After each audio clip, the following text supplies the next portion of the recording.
Same DNA, Different opinions. always honest. Always entertaining. This is Two's Company. Your new favourite mother-daughter catch-up. Welcome back to our 8th episode.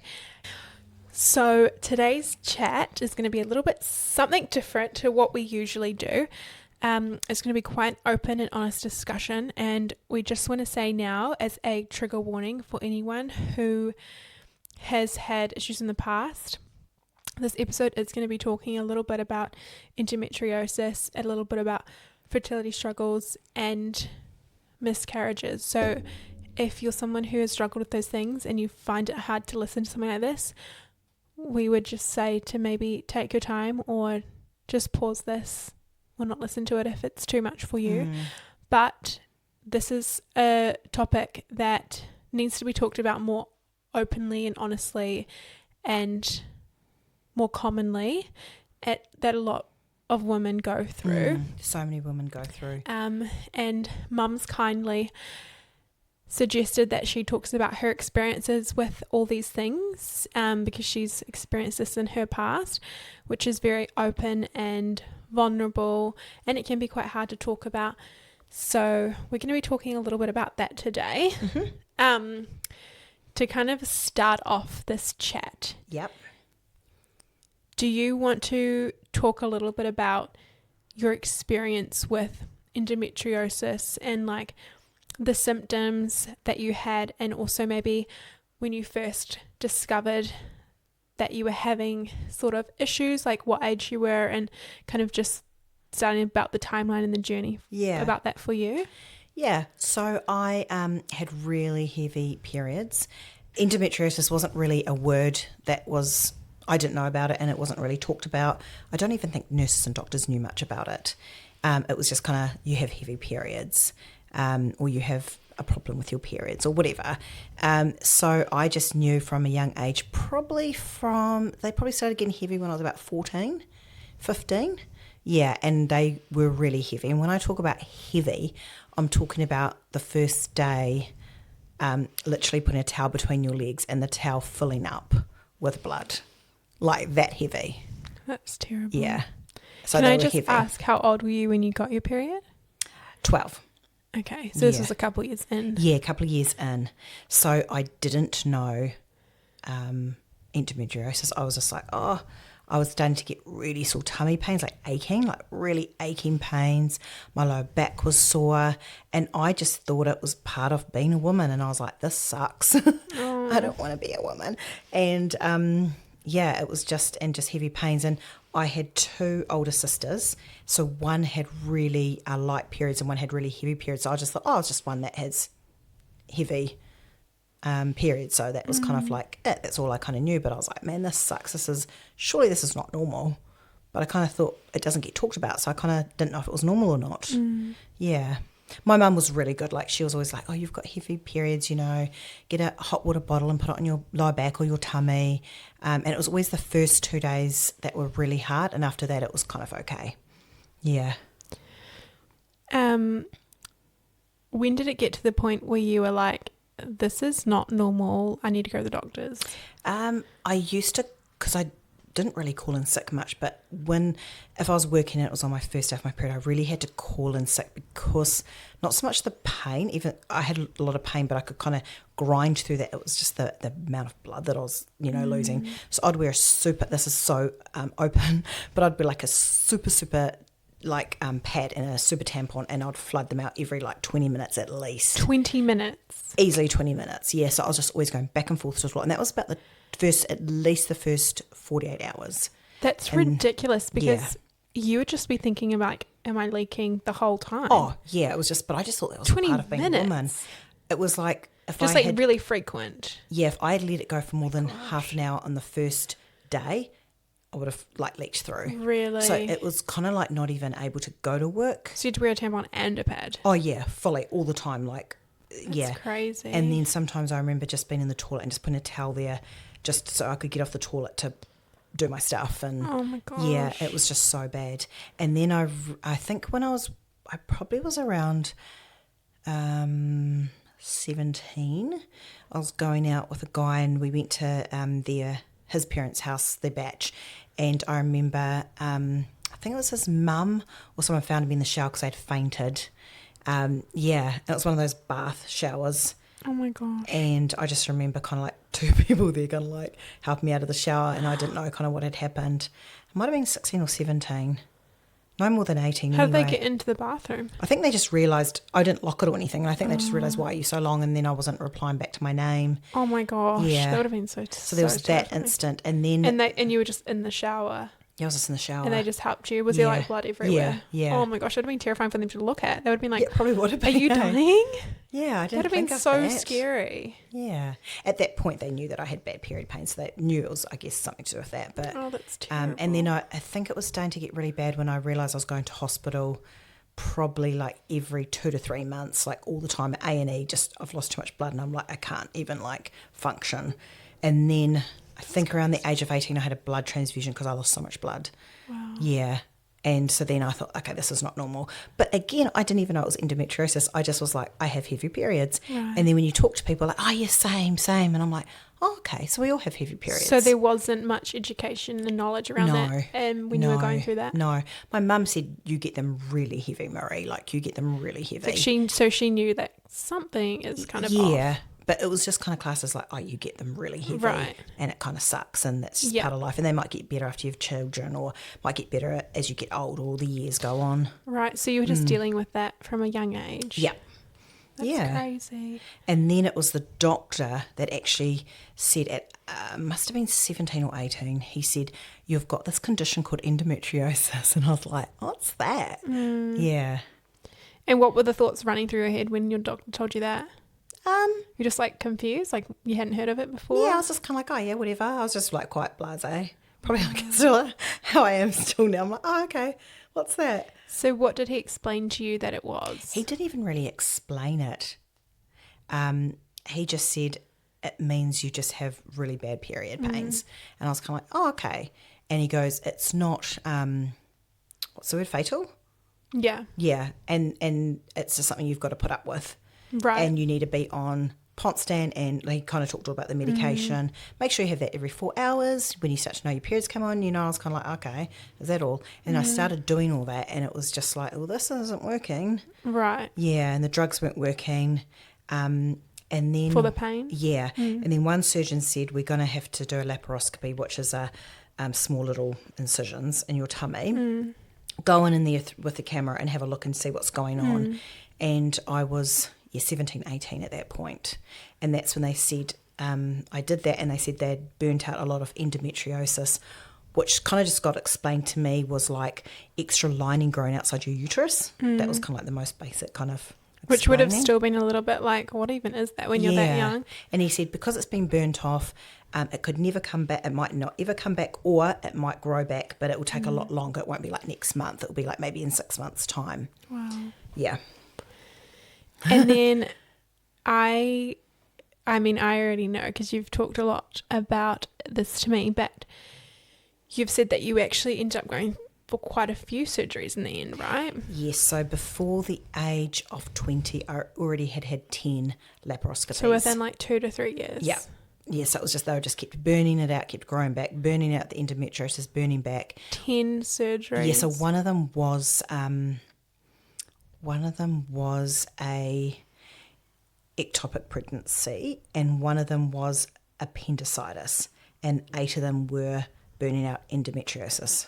Yeah, I know. You seem so shocked. I doesn't hate even talking about really this. It's going to make me emotional already. I don't know. like I just knowing that we don't went through really. that. I don't know. I don't really get emotional about the whole endometriosis period thing. I just kind of think, oh, it's just part of life. I'm so glad I don't have it anymore. But So when you got diagnosed with that, what were you kind of thinking your future was going to look like for you? What was running through your head? I didn't even think about it. I just thought everything will be okay. Didn't the doctor tell you something quite serious at a young age? Yep. So by the age of 18, I had been told by 2, maybe 18 and 19, but the first one was when I was 18. Between these surgeries? Yeah. Look, you're in here all the time. You've had a blood transfusion. We just keep burning it off and it keeps growing back. The best thing we can do is give you a hysterectomy, and so you don't have to deal with this. And I got told that by 2 different surgeons, And I didn't have my mum or dad with me because I'd left home and I was just kind of by myself, and I was just kind of like, I don't know, like I do think it was something greater that helped me. Like it was kind of like, I was kind of like living maybe out of body experience. I don't know, because I think, how did I deal with that? But, and I said, oh, what does that mean? And they said, so you won't be able to ever have children. We're going to take your womb out.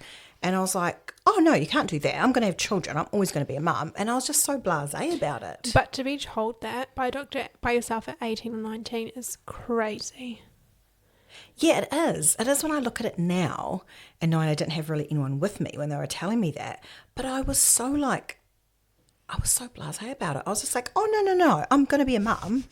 Like, don't be silly. I'm going to be a mum. Like, maybe I was in denial, but now I look back at it and I just really like, I had always seen myself being a mum, and I just thought, don't be silly, I'm going to be a mum. And then when the second doctor told me, I was a little bit concerned then. I was like, oh, do you think I'm ever going to have children? And because I had a few pregnancies by then, they said, you can fall pregnant easy, but you can't hold on to the baby.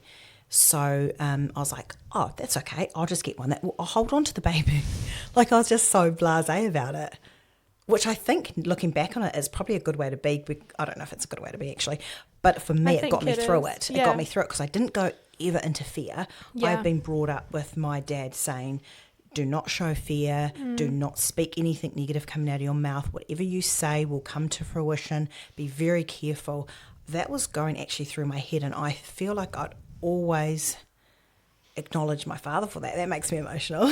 Aw, that's really cool that he'd instilled that mindset in you, because it obviously helped you get through some of the hardest times in your life. At the time, you know, like when we were growing up, it's like we weren't even allowed to go, I've got a sore tummy. No, you don't have a sore tummy. You're speaking it out. You know, it was kind of like, it was quite hard, but it did something for me. I was just like, and I just thought, I'm never going to speak out through my mouth, I can't have children. I just never did. And I honestly think there's so much power in that, because I never ever said I can't have children, even though 2 doctors said you need to have a hysterectomy. You must have been so strong in your belief that you were going to have children, for you to be told by 2 doctors at a young age. You had no idea what was happening. They told you, for you to not be going through this pain, having all these surgeries, you still felt that that was going to happen. Yeah, and that's when I think it's not me. I actually do feel like it was like a God thing, because I don't think I am that strong. You that strength. Giving me that strength. Yeah. But at that time, I just had massive strength. I was just like, no, I just kind of shrugged it off. Wow. And I was like, no, I'm always going to be a mum. I can see myself being a mum. So that's it, end of story. And I can't believe I spoke decisions like that. I feel like I would be a lot more weaker now. Maybe not. I don't know. But I can't believe where I got my strength from. Thank goodness you did stand up for yourself. I know. And yeah, it's crazy. You would not be here. I know. And I just have always said, the doctors have so much power in their words, and they dictate over you what you've got wrong with you. Your life, pretty much. Yeah.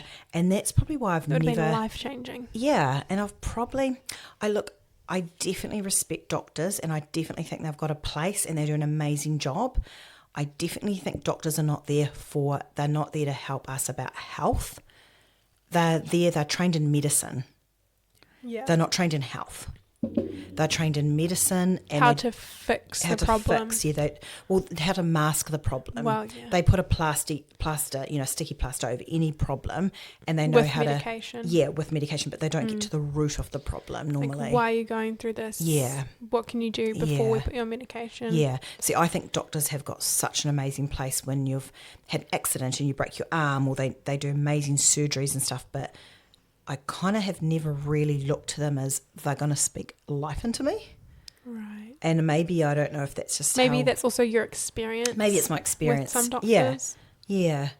But they have got so much power, and it's up to you to, if you want to take that on. And that's with anyone speaking anything over you. You kind of like, well, no, they're not really in charge of you and they can speak that over you, you're the only one that's going to fight for yourself, I guess, and speak strong about yourself. I think a lot of people talk about like that, like you've got to be your own voice when it comes to things like that, because no one's going to want to fight for something as much as you want to fight for something for yourself. And I think you do have that little intuition, because I had that intuition strong. I was like, no, I'm going to have kids.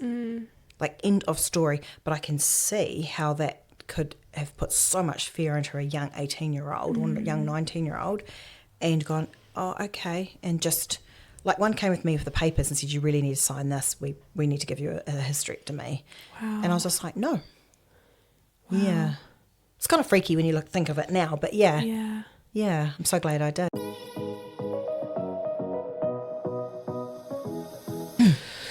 Why are you so nervous? Because it's such a big, heavy topic and I just feel really bad.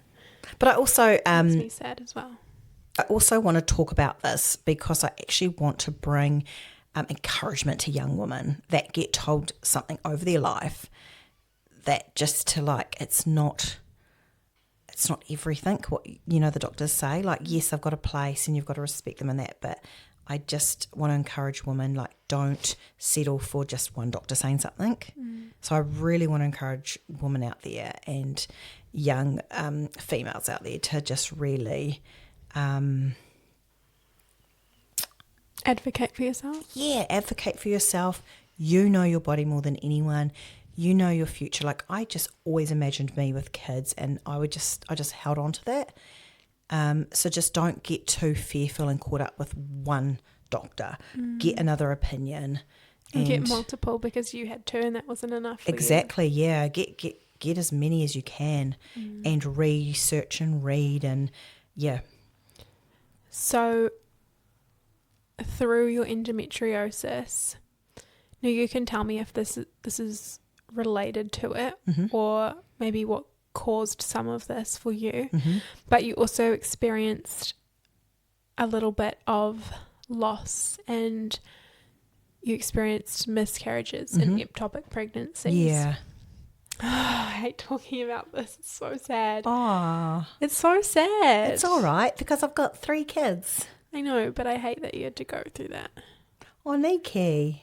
It's all good. Like, there's not one day that goes by that I don't think about the babies that I've lost. But I'm so thankful that I've got 3 children. Like, so thankful. Yeah.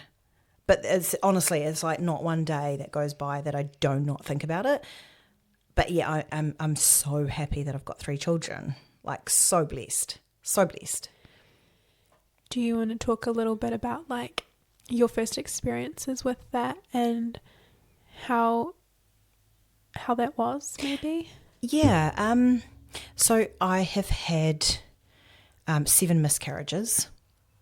So I've had 10 pregnancies altogether in my life, and some have been more hard than others. Some have been quite kind of not fine, but not as traumatizing as some.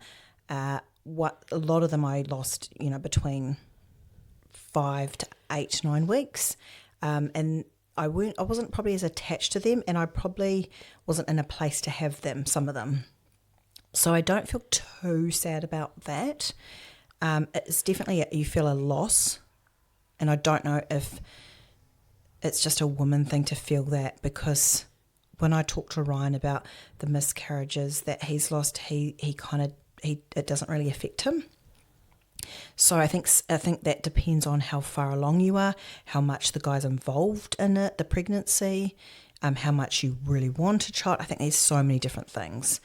But so a few were probably maybe a blessing in disguise.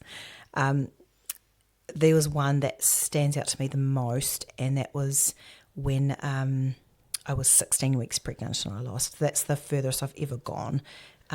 So I've never had a stillbirth. I don't know what it's like. That would be so heart-wrenching, and a lot of women go through that, and I haven't experienced that, thank goodness.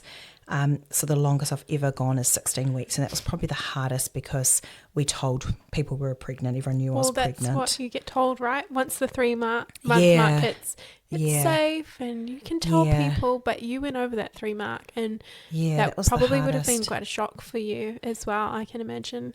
Yeah, it was, and And that was the most painful one, because when you miscarry, you go through like the cramping and the miscarriage pain, and that was the hardest and that was the most painful one. I remember the ambulance coming to our house, and I just remember being in excruciating pain. And yeah, that was really hard. And that's when I actually was a little bit of doubt, going, oh, maybe I am not going to have babies, because I really thought this one was going to happen. And yeah, it was a bit like, oh, shivers, maybe the doctors were right. But I quickly changed my mind after that. I was just like, no, I'm going to have a baby. I just was really like, I quickly turned around, but I did have that doubt quite a bit with that one, because I was like, oh, that was the hard Which one. is understandable, because that would have given you the hope, being like, oh my gosh, I'm finally holding on to this baby. Yeah. And you have all this hope, like, oh my gosh, I'm nearly halfway there. Yeah. And then your world gets turned around. I wish, because I was so young, I wish I'd... Because how old were you when you experienced that? Was it 20 or 21? I was 20 with that one. Wow. Yeah. That's so young. Yeah. I know. You're 20. And like everyone knew, we were engaged and we brought our wedding forward for that, and it was all just quite a big thing. But we ended up just carrying on and having the wedding earlier anyway, and that would have been really hard. Yeah, that one I actually still really feel connected to, because you knew the gender too, didn't you? Yeah, that was a male and that was a little boy, and because I always had this thing, I always wanted 4 boys, and I know it's horrible to tell my daughters that, because I did want children, I did want girls, but I always wanted 4 boys no matter what. I just had this vision, and I think maybe I had this vision so much was probably because I did lose a lot of boys, and maybe so that's... So did you know the gender of quite a few of the ones that you lost? No, just 2, and they're boys. Never any, the others were, I guess, were too small and too early. And those didn't really affect me as much, but it was having this loss feeling that I found really hard to deal with. And I guess I'm always like, I always do look, because like you and Geordie have each other as sisters, and we often think, oh, it would be so cool for Diesel to have a brother, and to kind of know that... You were so close. So close, but then I do know everything happens for a reason, because if we had a boy then, we might have stopped after Geordie and not gone for Diesel. Can you imagine life without my little darling Diesel? Anyone can. No. And I maybe that's why, you know me, I've always got a soft spot for little boys. That sounds dodgy, but I do. Just because you'd lost many, probably. Yeah, right? and I actually felt like I have visions of this one, that what he looked like. Yeah. And that's probably the hardest one, that one. But it's hard because no one else really understands. I don't really talk about it to other women that have miscarried, because everyone goes through such a different experience. Yeah. And like sometimes I talk to Ryan about it, and he just doesn't have that connection. Like it wasn't kicking in. He wasn't growing it inside of him. No, and it wasn't at that point, like I was 8 months and he could feel the kicking, and he, wasn't as mentally like, I'm going to be a father, and then that gets taken away. Yeah. Yeah. But I do think everything happens for a reason, and there's a reason why I've probably gone through that, and I do keep thinking I must be there to encourage other females, and I must be there to encourage people, and because I really try and look for the best in everything, in every situation. Yeah. What was it like, because I was obviously your first child, what was it like when you fell pregnant with me, and then maybe you had gone past that like 4-month mark? When did it start feeling real? And like, what was your experiences through that when you actually were about to have an actual child that was going to be born? I actually knew something was different with you, because I had such bad morning sickness. Oh, right. And I remember one of the doctors or my midwife said morning sickness is a good sign. Right. And because I never really had morning sickness with the others. Really? And so I thought, this is different. Yeah. And I don't think it was really surreal until you were out of my tummy. Really? Yeah. Like you didn't really feel like... Maybe I didn't want to get attached to you. Yeah, just to protect Even yourself. though I was deep down like, oh my God, I'm going to have a baby. But I just kind of didn't want to like give it too much energy and power. Yeah. Because I was like, I don't want to go through that hurt again. Yeah. And it was definitely a cool feeling, and especially like going through the feeling of you kicking and stuff. So it was your first time you'd felt Yeah, that? yeah. And because I was so sick, I was trying to get past the sickness. Like when You said you were sick your whole pregnancy, weren't you? yes, I was pretty much sick most of the 9 months, but really like I was rushed off to hospital all the time with you and Geordie, and I think they kind of got onto it with Diesel. So I was not holding down any food or water, so I was in hospital a lot because they had to give me the drip to hydrate me. So I was vomiting like day in and day out, and I think with you I lost like 10 kilos. Wow. And I was already like, like 56 kilos, I think, to start off with, maybe, when I fell pregnant with you. So I went really thin.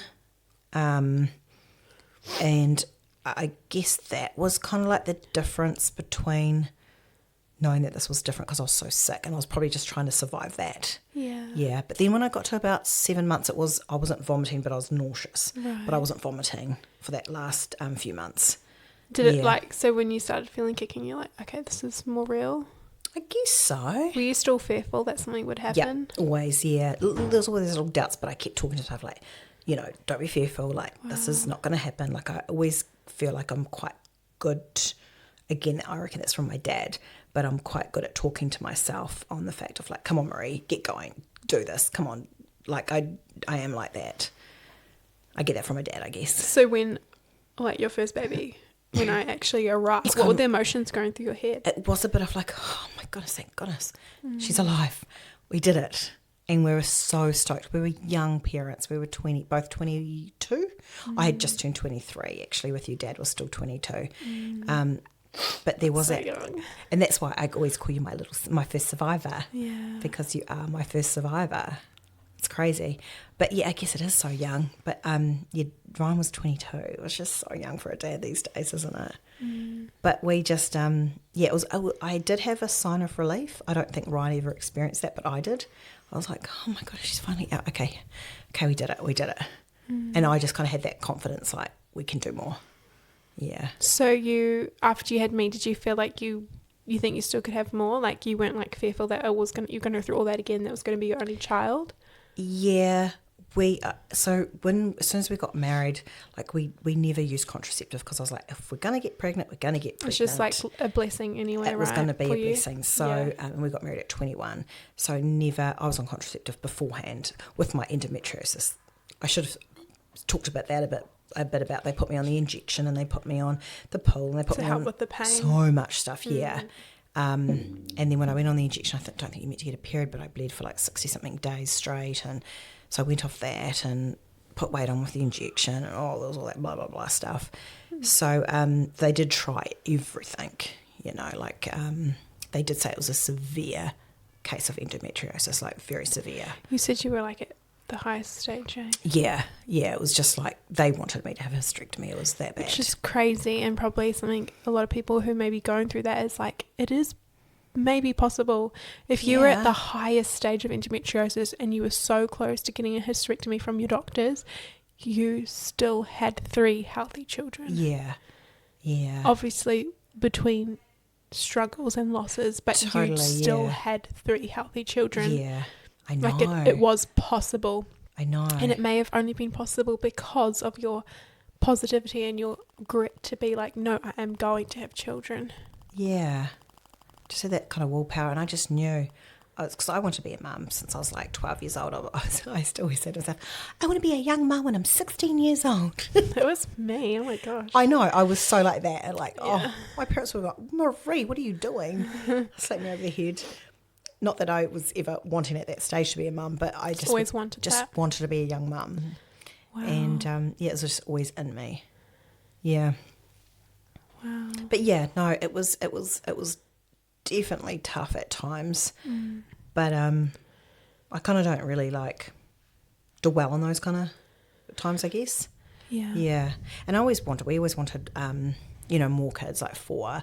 But when we got Diesel and your last one, it was like, okay. And so the doctor said after you have children, your endometriosis would most likely stop. Oh, okay. And it didn't. It kept coming back wow. After every child. And then that's when, as soon as Diesel was born, it was the same year, I think, I went in and had hysterectomy, full hysterectomy, because I was like, okay, come on, Marie, don't be greedy now. You've got your boy, you've got your 2 girls. I've got 3 children. I've got to be very thankful, because I was like, I just want one more boy. And I was like, no, I've got to be grateful. So you decided to stop. It wasn't like you got forced to stop. Well, the doctor said, because my endometriosis just came straight back after diesel. Right. And he said, you really need to have a hysterectomy now. Like, you've got 3 children. And I was like, wow. Yeah, I have. I've got to be grateful for those 3 children. And so I think that's why there's always part of me, like, I don't know if you've probably heard me say, but I'm always like, I want to adopt one more child. I want to adopt one more child. I feel complete. Yeah, I just feel like, because I've always wanted more children. And I guess that's why I'm so excited about being a grandmother. And that's why I always look after my niece and nephews, is because I love children. I love children in the house. I just have got a real heart for children. So when I had diesel, was maybe 6 months ago, I can't remember the time, but I had a hysterectomy by 27. That's so young. Which is so young. But such a blessing that you had your children. Yeah. Such a blessing. And I was on the, because we didn't have health insurance or anything, so I was going to go through the public to have a hysterectomy, and then I got a call from the hospital up in Auckland. A private hospital said, we're taking some of the your Hamilton's patients, would you like to come up? And so, and you can imagine having 3 kids under 4 and then going up like to going up to a private hospital. I'd never been to a private hospital, and I was there for like 5 or 7 nights. It was just bliss. It was the best Even though experience. you were going through surgery. Yeah, it was really extensive surgery with pain. But it was such a nice holiday. As any mum would know, when you've got young kids, to go to hospital is a nice little break. But yeah, so that was really cool. And I was in a private hospital. I had my own room, really nice food. It was up in Auckland. It was really cool. And we were saying, I remember going up with Dad to visit you. Yes. Did you know what was going on at that age? I remember going into the hospital and seeing you, like, you looked like you were in pain, standing up and like walking to the toilet. I remember a memory of that. Oh. And I was like, what's happening? And I remember you trying to explain it. You were like, Dad or something said you had a surgery in your tummy and you can't have kids anymore and you'll be quite sore for a bit. I think I remember that. And were you like, I'm going to have no more brother and sister? I don't know what I thought, but I remember that. And I remember going shopping with Dad in Auckland, and he bought you little dressing gown, black dressing gown with a silver piping, from Susan's, which is like probably to make you feel a little bit nicer in the hospital. It was so cute. And I got my hand dipped in wax, like a mold of my hand. Sylvia Park. And Dad got me these little lollies to go with him, but it was quite cute, just me and Dad going to see you. But I remember you being in lots of pain, and I obviously don't. I was like probably like 5, so I don't really remember too much of it, but I remember that. I remember going for my 6-week checkup after my hysterectomy. I had to go back to Auckland, and I forgot her name, but it was a lady surgeon. She was really lovely, and she said that was the youngest hysterectomy person she's ever done it on. Wow. Yeah. So I guess I was like, oh, it is kind of young. But you know, when you're like, I was 27, I was like, oh, I've had all my kids. I feel old. You know, I'm nearly 30. You always feel old at your age you are until you probably get old, and you're like. And I look back and now I'm like, I look at a lot of 27-year-olds and they haven't even got kids, and I'm like, whoa, I had a hysterectomy by then. 3 kids running around. I don't know if you've touched on this, but what was the hardest part about that whole experience for you, do you think? Besides the pain, probably knowing, was that little wolf? He was just stretching in the corner. Oh, how cute. I felt like I was a drama queen. Like really? You get that. Like you didn't feel like your feelings were valid? Understood, yeah. Because endometriosis wasn't a common thing back then. And it wasn't like everyone's got that awareness now. Yeah. Everyone was like, what do you mean you went to hospital? What a drama queen. And I did get that a lot, and it was a frustrating feeling because I'm like, no, like I'm really, really sore. And they're like, just take a Panadol, just take Ponstan. That sucks. Put a wheat pack on your tummy. And I'm like, I'm in so much pain, like I'm blacking out, like so much pain. And I think that was like not having that understandance. Feeling probably quite alone. Yeah, feeling quite alone. No one was on your team. Yeah, I had no one else to talk to. I didn't know anyone else that went through this. Yeah. I had ladies that go, oh yeah, I have bad periods too. But and I kind of it's just like different. do ya?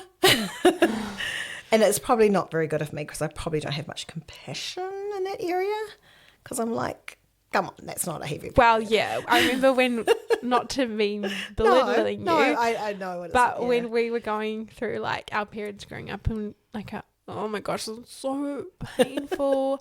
And you'd just be like, you're fine. I know. Because I know. you'd obviously, Geordie's probably experiencing similar things to you, but none of us have experienced it as bad as you did. So you're probably like, you can't complain. Like, get hard, you'll be fine.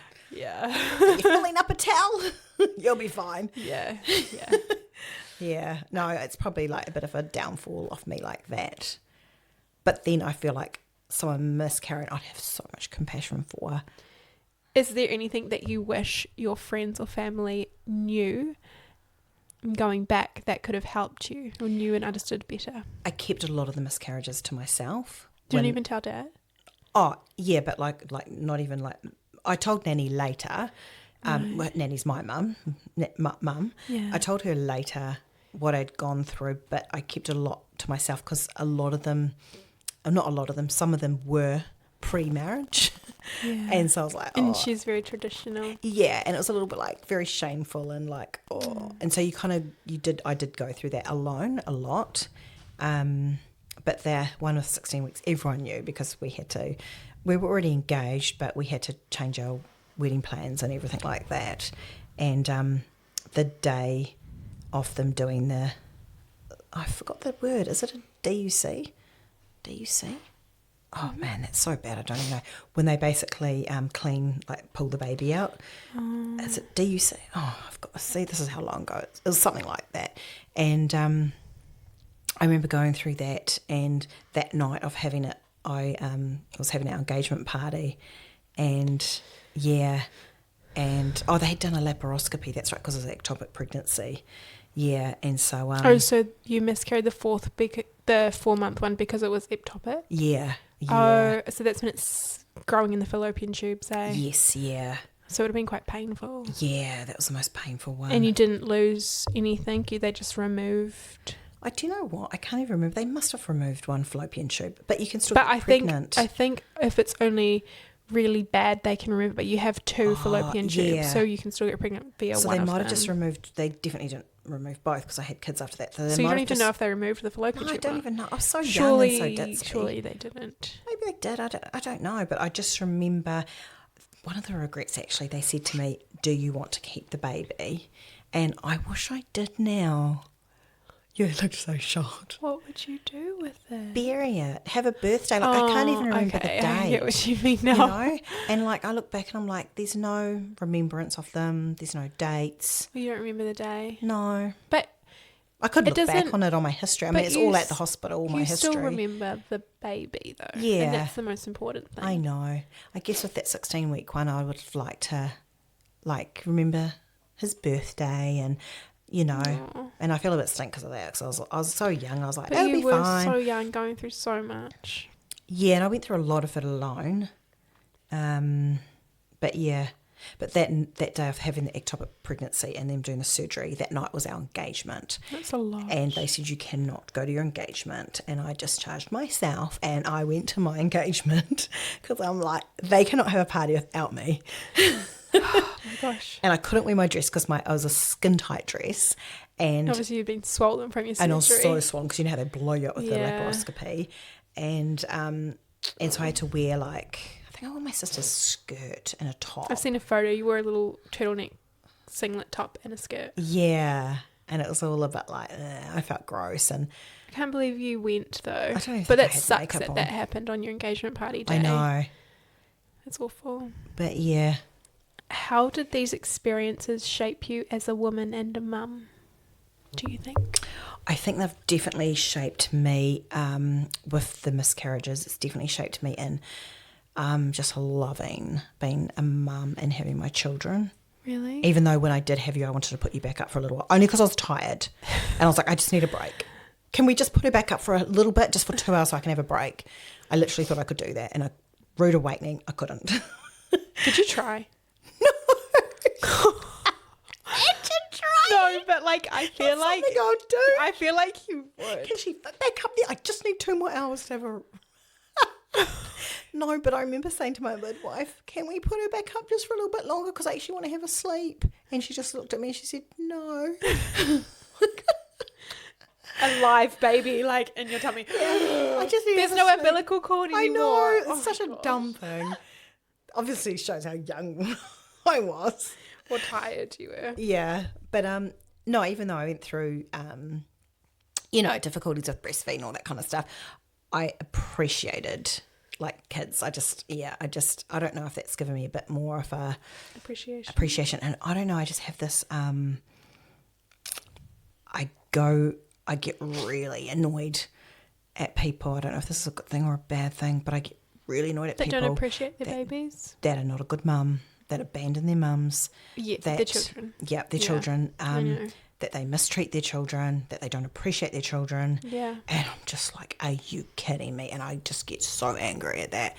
So that's probably not a good thing. But I do have that. That's probably the experience that I've gone through. And I'm like, are you kidding me? Like, do you know how much these kids are a blessing to you? Like, it's a blessing to have a baby. And I do wonder, like, how come some mums just go through so much trauma and not be able to have children, and then some just have kids left, right and centre, and they're just not the best mums? And I go, oh. But I have a heart for those children, and I want to pull them all in. So every single year for so many years, I used to write down what I wanted to do. I wanted to literally, I said to Ryan, the only reason I want to be really, really rich, I want to get really, really rich, so I want to build an orphanage, and I want to take every single baby that's not looked after, and I want to clean them up and give them a bath, and I want to make them all clean, and I want to go to Pumpkin Patch, which was the cool store when you guys were young, for baby clothes, and buy them a nice outfit and put them in matching clothes and brush their hair, and it was kind of like my goal, and give them a good education and do all that. Like, and I still somehow feel that might come into fruition with something. Looking after kids. Yes, in some ways, like I don't want to run a daycare. Like I'm very honest about that. Like I haven't got enough patience for that. But there's something there that I always go back to. Yeah. And that might come out in the future. You don't know. Never know what's around the corner. What's some advice to like kind of wrapping up what we've talked about today that you could give to someone who is struggling with endometriosis and like maybe is going either through the process of feeling like they have symptoms or have just found out that they have it or have also been told that they won't be able to have children? What's some advice that you could give them and give them to help them in ways that they could advocate for themselves? No, I'm not that good with advice. I think just you are. want to say, like, I so sympathise with you guys out there that have really bad endometriosis or have lost, I can't even say it right, endometriosis, or have lost a child or going through anything like that. Like, I'm so sorry you're going through that. It's not nice, but it's not the end of your journey. Whether you have kids natural, they might be, if you've got it, if you want something so bad like having a child, you will get a child. It might not be through the natural form, but there's other ways to help other children, and there's so many other kids out there that need help. And I just think keep believing in that dream, keep speaking positive stuff out of your mouth, be very careful what comes out of your mouth. I never said I cannot have children. I never said that out of my mouth. It's very important what comes. Your tongue is powerful. Your tongue is so powerful. Just speak affirmations to yourself every single day, positive stuff. I think that's such an important tool that we kind of all forget. Like, you hear so many people, I've got this, and as soon as they accept they've got that sickness, they do have that sickness. Yeah. I'm quite a big advocate for that.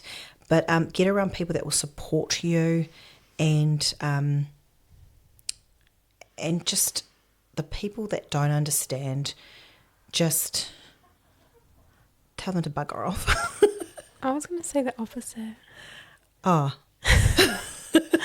Well, I just feel like if someone doesn't understand, you have to just give them peace because they've obviously haven't experienced that. I know, but you're so much of a better person than me. Don't say that. That's not true. Oh, your grouchy voice came in. No, don't No, say but that. you are. You've got a little more kindness. I'm a bit like, oh, you can just go and get. No, but I know that you'd feel this too. I think it's just like you cannot understand someone's experience if you have not gone through it yourself. Yes, and definitely. I think for people who haven't gone through experiences, be a little bit more empathetic for people who have gone through ones. That's just in general life, There's going to be moments where you're going to go through an experience that is so heartbreaking, so hard for yourself, and someone's not going to understand it or get it.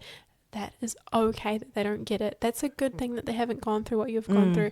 They're going through probably different things that you haven't experienced. Everyone is going through something. 100%, yeah. I think we just got to have a little bit more love and peace. Oh, that's so good, Anika. See, I'm just like, tell them to bugger off. Well, there's moments where people can bugger off. But I do think that there is, we all go through struggles. It's just, depending on what. And sometimes people don't even talk about theirs too. So you might think they're not going through anything, but they actually might be. So many people think I've had such an easy, good life. And I'm proud that they there's think something that. Crazy I learn about you every single day about crazy things you've gone through in your life. And you are such a strong person. Well, that's nice of you to say. But I honestly give that all to my mum and dad. Because I got brought up very strict but very strong, and I got told every day, like, there's life and death in the power of your tongue. And that's helped me. Well, you've helped us because you've told us that too growing up. I've probably brought you up very strict though, haven't I, in that way? No, I think it's very important. Like, what do you mean you have a cold? You don't have a cold. Yeah, but no, I think it is really important to be careful what you say. Yeah. If someone's going through endometriosis and doesn't feel like they're being heard by their doctor, do you have any advice for them? Go and get a different doctor. Go and see also a naturopath. I know that a lot of people might go, oh, that's so like hippie and new age and stuff, but you can learn something from everyone though. Yeah, and I think if you can get something from the Western side of doctors, and you can get something from naturopaths, and do your research, go and don't be closed-minded off to all those things like naturopaths, because they have got a place, and some of them they study health more than doctors do. Doctors study medicine. Yes. Like naturopaths study health. Like, go and get advice, and don't be so arrogant and closed off and be like, naturopaths this, naturopaths that. When I went and spoke to 3 different naturopaths, when I, later on in life, this was only going back like 10 years ago. Yeah, 5 to 10 years ago over the time, they all said to me, you could have stopped your endometriosis. And when I Googled, is it curable? The Google will say, no, it's not curable, but naturopaths will actually say, yeah, it is. So just don't be so closed off. And what did they say? They said I could have been, like, if I cleaned up my diet, right? Because endometriosis is also inflammation. It's inflammation, and I know a lot of people will be rolling their eyes right now. And it is genetics as too, which I worry about. Geordie, but and my nana, my dad's mum, had it, and she had 8 kids. Didn't your sister have it too? I think she did. Yeah, well, she had a hysterectomy. Didn't Nanny have it too? I don't know. No, she didn't. So it was your nana. My nana, which is my dad's mum, had it because I got told by my auntie. So it must skip like a generation potentially. Yeah, maybe. But it is becoming more common now. Yeah. I think it's like 1 in every 4 women have it now. Oh, probably. Or 1 in every 8 women. But I did get told by 3 different 3 different naturopaths, and one used to be a GP, that it can be changed through diet, because it is anything in the body that's a disease is inflammation in your body. It's inflammation, and if you can sort inflammation out in your body, and I'm still going through my journey, I've got lots of information with things with my Hashimoto's and all that kind of stuff, so I'm not someone to say I know it all, but it's an ongoing journey. Tools. Yeah. You've gotten tools from these people. Yeah, you've got to get tools from everyone and not just listen to one. Well, that's the path. thing, right? It's like, and I've got this from you too, it's like, get some information from the doctors, get some information from the naturopaths, bring it together. Yeah, and make your own yeah. opinion. Just be careful, like when you research things, you don't just research from one person, you research from both sides. Yeah. You research from a lot of people around you, you talk to people that have gone through it, and don't close your mind off to things. And like, everyone's experience is so different too. everyone's is it's so different. So different. But yeah, if I knew that back then, I could have prevented a lot of this. But yeah, so I honestly think don't just listen to one person, don't listen to one form of health. There's so much out there now. There's so much research. There's so much things you can do. Don't have a closed mind towards things, I would say. And just those affirmations to yourself is huge. And don't let anyone speak bad stuff over you, even though they're coming from a good place. So that doctor was genuinely coming from a good place. But don't carry that. Don't let it kind of come into you, burden you. Yeah. I feel like a lot of women can take a lot from this conversation today. Can they? I hope so. And I think the more people talk about it, the more awareness it brings to other people, and the less people feel alone.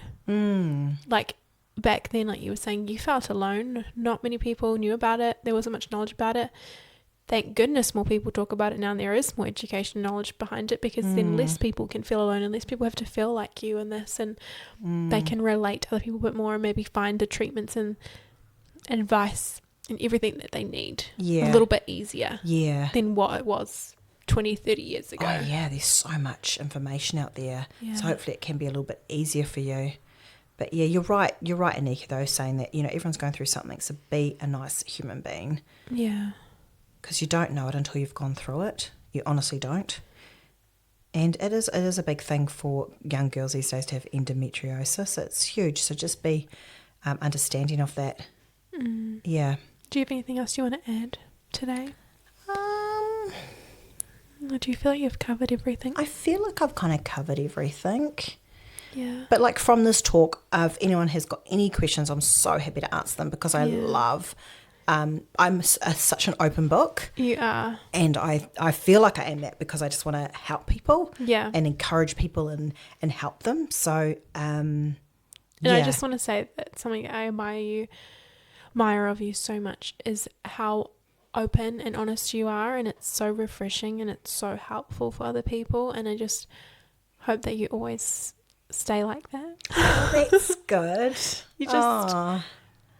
Sometimes I share too much. I'm an oversharer, so it gets me in trouble. No, but it's really nice. Like, you're helping other women not feel alone, and it's something that I really admire about you. Oh, that's nice, Anika. So thank you for opening up always and like sharing your story, because it's really nice. Welcome. And it's not easy, I can imagine. Yeah, I feel like we only go through stuff so there's always a reason why you go through it. And if we can learn from that, and we can be better human beings, and we can help someone else, yay. That's great. Yeah. Well, I think that's us for today. Yes, that's our episode. It's a big, heavy one. It's probably more heavier for Nika, You seem like it's quite heavy, Well, I don't know why. Like, I just get really emotional for you, because I feel for you, and it's a really hard thing to go through. Like, I know I don't want anyone's pity. I am so good. I've got 3 amazing children. Like, I am very blessed, and I've got an amazing husband that's very understanding of everything. And don't feel sorry for me at all, because I'm one of the lucky ones that actually got to have children through that. So, yeah. That's a nice way to look at it. Yeah. I'm like a lucky one. Yeah. Oh, well, thank you, everyone, for listening. But please do ask questions if you've got anything on this. I'm so more than happy to help. And I don't know everything, and I don't know the answer to everything, but I'm more than happy to share and to help in some way. And I think, actually, if you're listening and you want to help in some way, share this story, share this podcast, share other people's stories as well, because the more that people talk about it, the more people share about it, the more people feel less alone, and you're helping someone else who might be going through something and hasn't told anyone or hasn't shared about it. Just might help others. So just keep sharing about this, I reckon. With the whole miscarriage thing, like there's so much talk about endometriosis, but when people go through miscarriages, it's not really talked about, and people feel like they can't.